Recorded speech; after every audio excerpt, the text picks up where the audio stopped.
many people whom enjoy listening and learning the amazing things that God allowed me to see and suffer greatly, which I've already done. However, they also wish to find out how I've reached the position that I'm currently in. They will not be true believers unless they understand how it all began. It is good news for you, my lord, that I found myself in Spain at the court of the most sovereign king of Romans, and with the reverend lordmans in the year of nativity of our Lord 1519.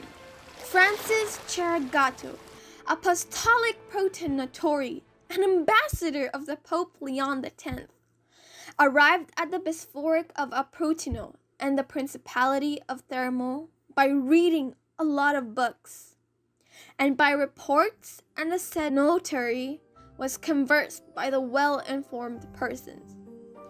I was able to experiment and see parts of those great and awful things of the ocean through the favor of the emperor and the said above-named lord. It can be said that I had played out the said journey and seen well with my own eyes the things in the future written in here.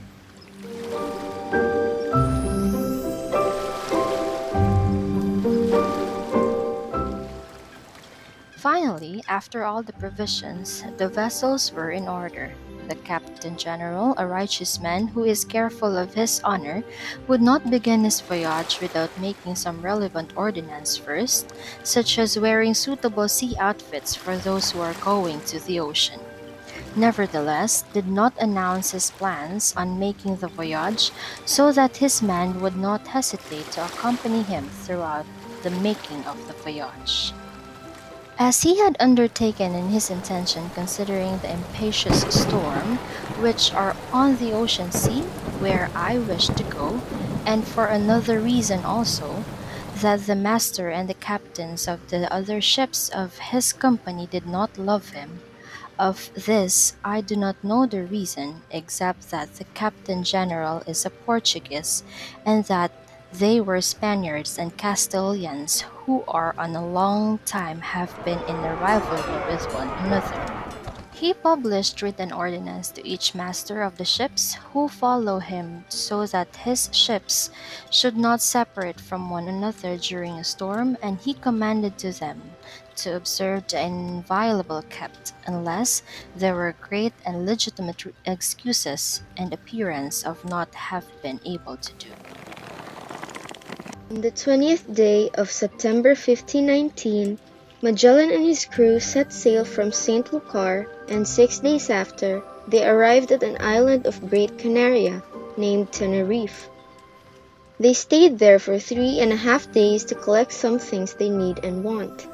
They then went to Monteros to get a pitch which is needed for their ships. Among all isles in Great Canaria, one stands out for its one and only source of water, and that is rain. A rain cloud would hover over a tree, and the rainwater would be caught by the tree's leaves, and the inhabitants, like humans and animals, would drink from it.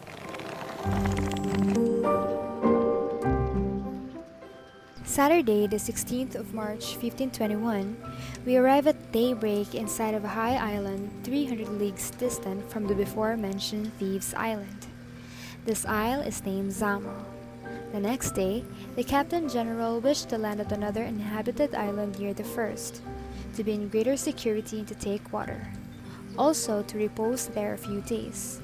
He set up there 2 tents on shore for the sick and had a sow killed for them.